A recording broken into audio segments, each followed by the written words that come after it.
Hello and a very warm welcome, viewers. You're watching the brand new edition of India Fights Back with your host Kriti Mishra. A rare fungal infection, mucormycosis, is one of the common post-coronavirus complications which has been observed in many patients. There are three factors triggering this fungal infection: uncontrolled diabetes, immunosuppression because of the steroids, or any other disease and exposure to a wet surface. The infection triggered by COVID-19 is treatable, but if left untreated or if the treatment is delayed, the condition can lead to the loss of vision and in some cases increase mortality.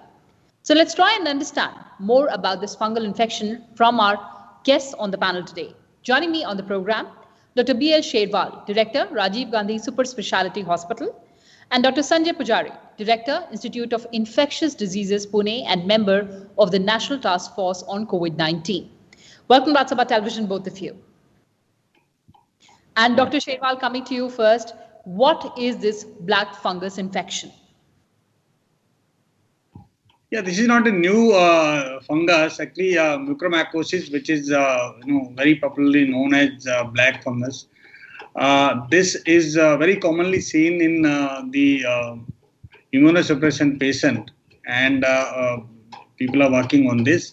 But it has come in picture because there are certain reports that patients who have recovered from the COVID, they have complaints of headache or obstruction in the nose, or sometime problem in the vision.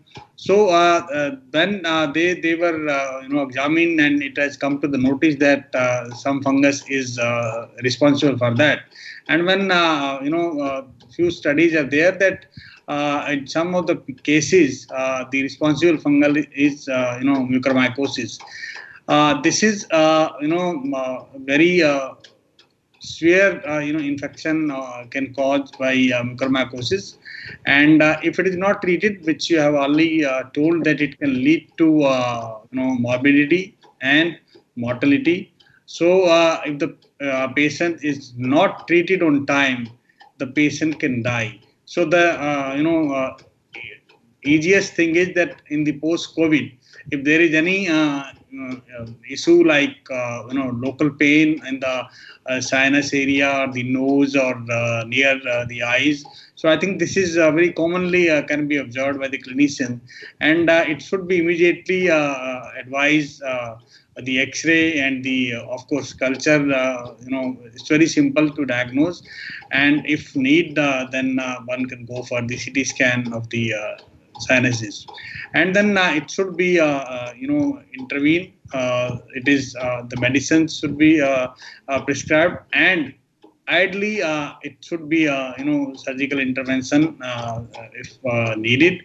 That is required. I think then if it is done on time, usually response is good. But if it is not intervened in between, I think then it can lead to destruction in the area, and ultimately it can lead to loss of the vision. So that is and even sometime we have seen that mucormycosis flare up very fast. That is another problem. It flare up very, very fast, and within hours, sometime it can lead and go to the brain, and it can cause the complications. So the patient usually die. All right, sir. So those were the basic things about this new, or rather this black fungus infection. But Dr. Pujari, what causes this black fungus infection? I'd like to understand from you. So the black fungus, or mucor as it's known, is actually very common in the environment. Its presence in soil or decayed vegetations, as well as on wet surfaces. So normally all of us are actually exposed to this fungus spores, and we are inhaling the spores. But because we have a good immune system, we are able to control the infection and prevent our infection from. I think there's some problem with the connection. Dr. Sherwal, what causes this black fungus infection? It is the basically immunity only, and if the person is immunocompromised, Usually, the patients who are on, immunosuppressant drug like cancer patients or patients with HIV, patient with diabetes or uncontrolled diabetes, I'll say. So there are chances that when during the COVID there is use of antibiotics, use of antiviral drugs, and the patient is staying in ICU for very longer period, and there he is on different medication. So definitely this fungus can grow in that environment. So that is the basic reason that sometime because usually we are treating the COVID, and in between it is used.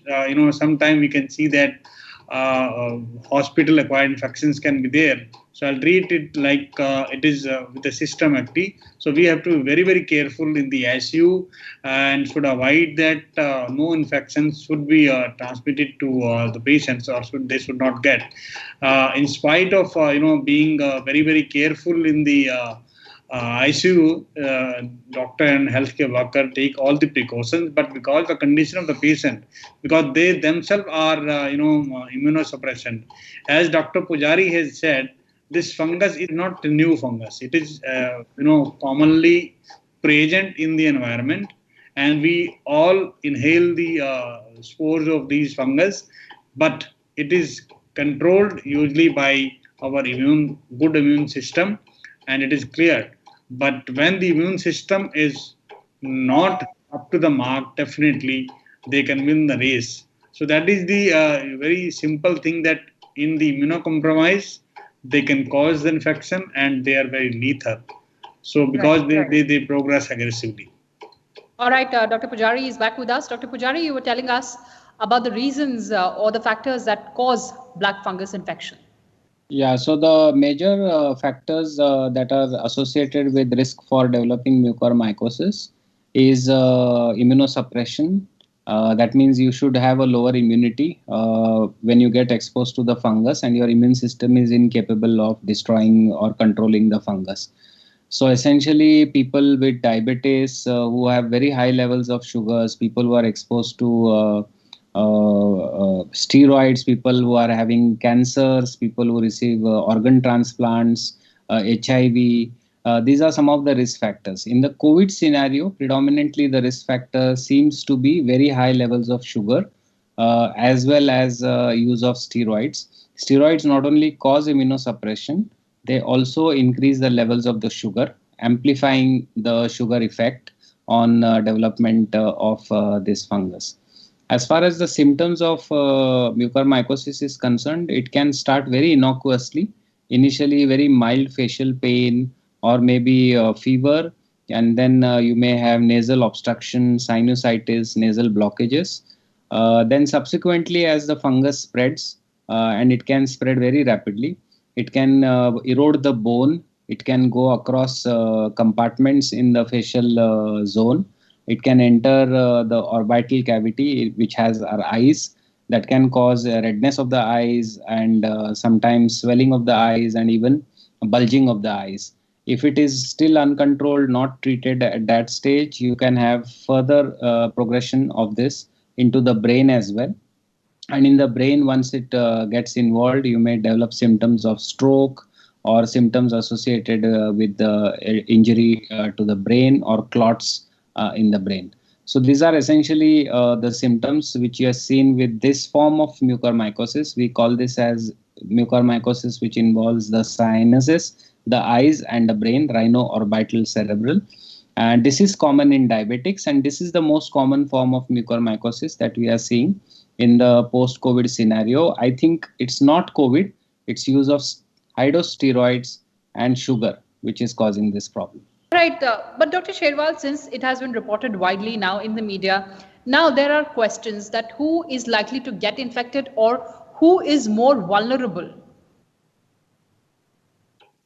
No, we have already discussed that question. Actually, these are the cohort of the patients basically who are immunosuppressant. So, patient with diabetes, rather uncontrolled diabetes, and who are cancer patient in which immunity is low, and patient like HIV or our own anti-drug cancers. So their immunity system is weak. So in these patients, actually, if they are admitted for the COVID treatment and they are there in the ICU, so all treatment that is, I told, antibiotics are given, antiviral drug are given, steroids are given, and the steroids are given the high doses. So that again affect the diabetes of the patients, and so that is a vulnerable group, and that makes favorable condition for the fungus. So that is why we are seeing that this fungus usually colonize in the sinuses and can lead to the pathology. Okay. Dr. Sherwal, but the question is that how does it spread? Now, for instance, if there is one virus that we're talking about that it is contagious, what about this black fungus infection? How does it spread?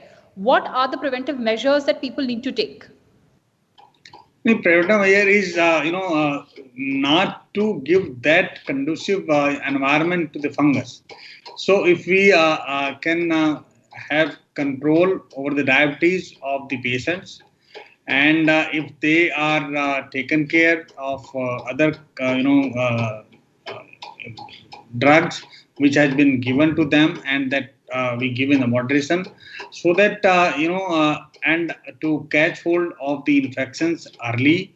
If you can diagnose the fungal infection is there, so we can culture it very fast. It grows very fast, so we can tell that there is added infections in the patient of the COVID. So, which is secondary infection we call. So that should immediately be taken care. And there are now medicines available which can be given, and the clinicians, of course, are addressing and giving the treatment on time. But sometimes it goes, it get missed, and sometimes it flare up after the discharge of the patient actually. So when the patients are at home, so there is negligence on the part of the patient, and I'll say that sometimes they are in touch with the doctor also, sometimes through telemedicine or through telephone. So sometimes they are not able to tell the exact complaint or exact involvement of the system. So it can be ignored. But I will say that when like we are running a post-COVID clinic in our hospital, if any patients have any complaint related to this, which can be pain in the face, or can be nasal obstruction, or can be headache, so they should visit the post-COVID clinic, and should not hesitate to share their feeling and complaint, so that it can be addressed as fast as we can do. And the treatment is only that within days or so, if we can diagnose, and if we start the antifungal drug, and it can be treated very well treated by it respond to antifungal drug. But once it flare up, then it becomes difficult actually. So it not only spread through the blood, it can spread locally and devastating actually. It destroy the tissue, adjoining tissue very fast. So that is another problem with this fungus, that it can be very, very destructive. All right, Dr. Pujari is back with us. Dr. Pujari, you were making a point about the symptoms and the spread of the virus. Please go ahead, sir. Yeah, so as has been already covered, it starts very innocuously and rapidly progresses, and depending on which organ systems are involved, you may develop symptoms. So eye swelling, eye kind of bulging out, problems with the brain, etc. So these are the symptoms which may be seen in advanced stages of the disease, but it can start just by fever, facial pain, headache, and nasal congestion or nasal obstruction.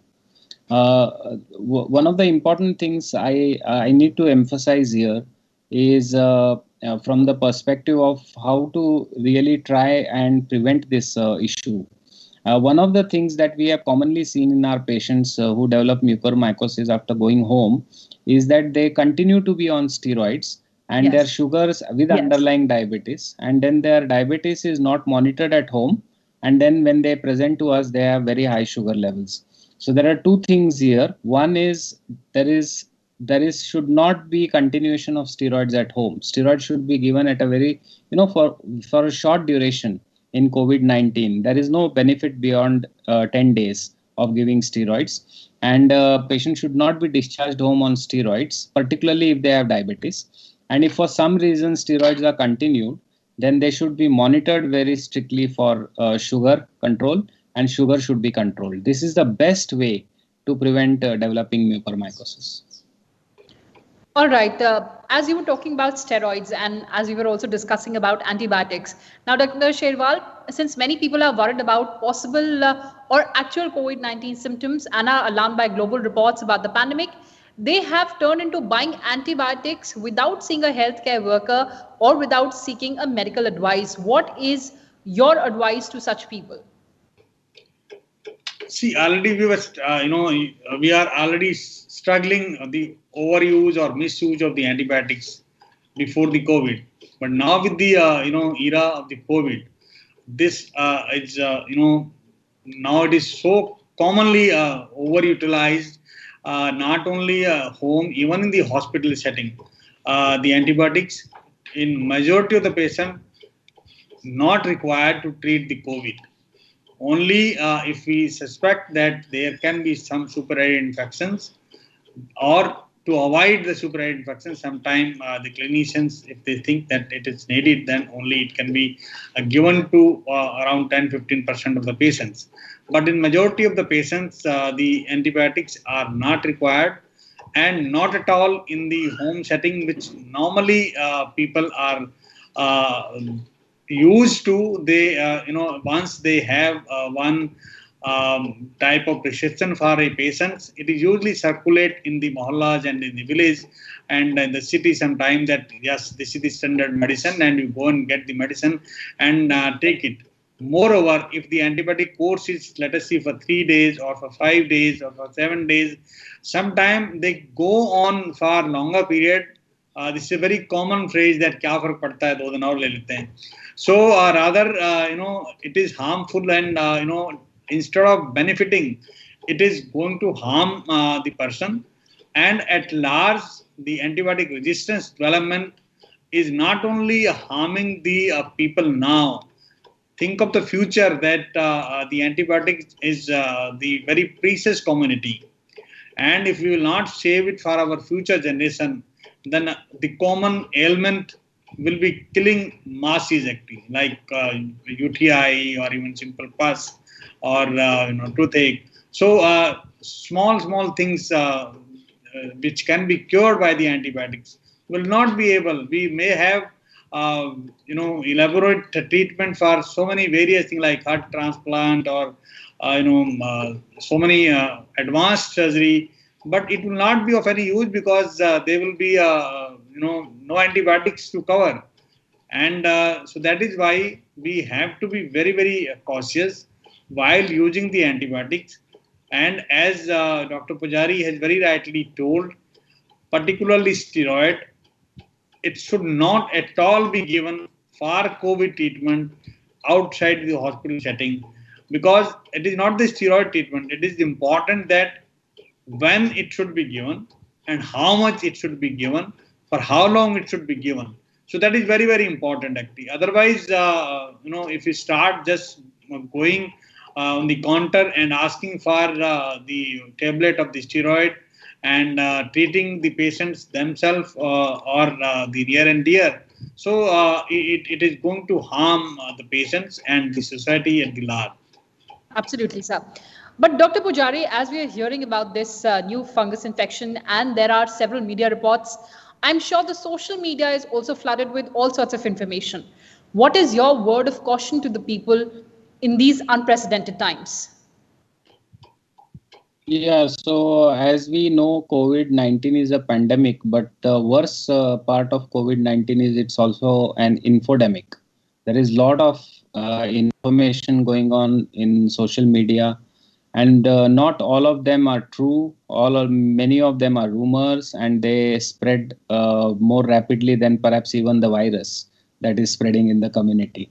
So the important thing to remember is that always check any information that comes to you with a reliable source.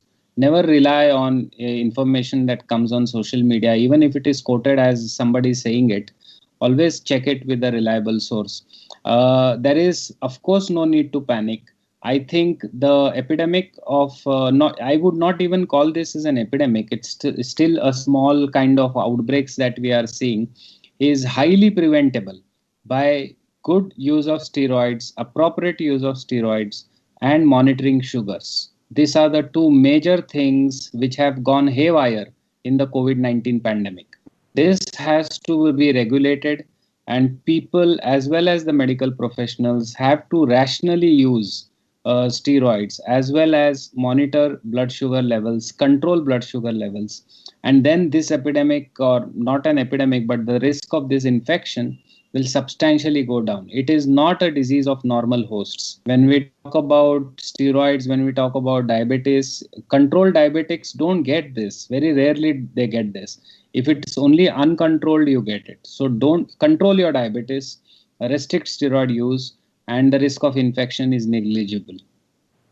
All right, so the risk of infection is negligible, provided, of course, we put a control on our diabetes and otherwise, as you mentioned, immunosuppression. But before we end this conversation, closing comments from both my guests on the right dose by the right doctor in the right measure. That is the key. Dr. Sherwal, driving home this point. Yeah, I have been saying, actually, I have been a champion of the antibiotic resistance. We have been working for years together, and as the president of the Indian Association of Microbiology, I have been running a campaign for this, actually, to save the antibiotics. So here also I'll say that it is not only antibiotic. I will say that all the drugs which are available for the treatment of any disease should be used rationally.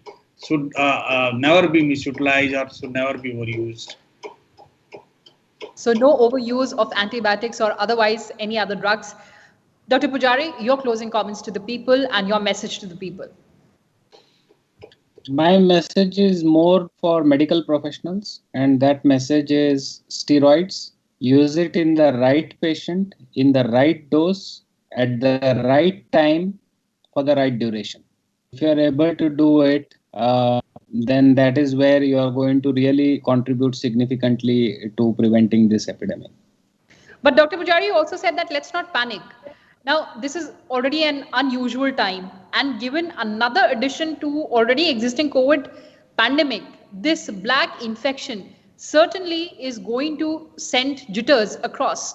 So how do you try to sort of send those messages to the people that they need to just be aware and just be cautious? Yeah, so my message for people is control your diabetes. This is the most important risk factor which is associated with so be vigilant for trying to controlling your diabetes. If you are at home, particularly after receipt of steroids, if you are at home, monitor your sugars, keep in touch with your doctor, and make sure that your diabetes is under control. Because when we see in mucormycosis, most patients have sugar levels above 300. You see, those are very high levels of sugars. So make sure that your sugar levels are controlled. And that is something which is absolutely important. Forget about COVID pandemic, but even otherwise, if the sugars are very high, the risk of ketoacidosis and mucormycosis is there. So I think controlling sugar and restricted use of steroids. To the people as well, and also to the medical professionals. On that note, Dr. Pujari, Dr. Sherwal, thank you so much for joining us.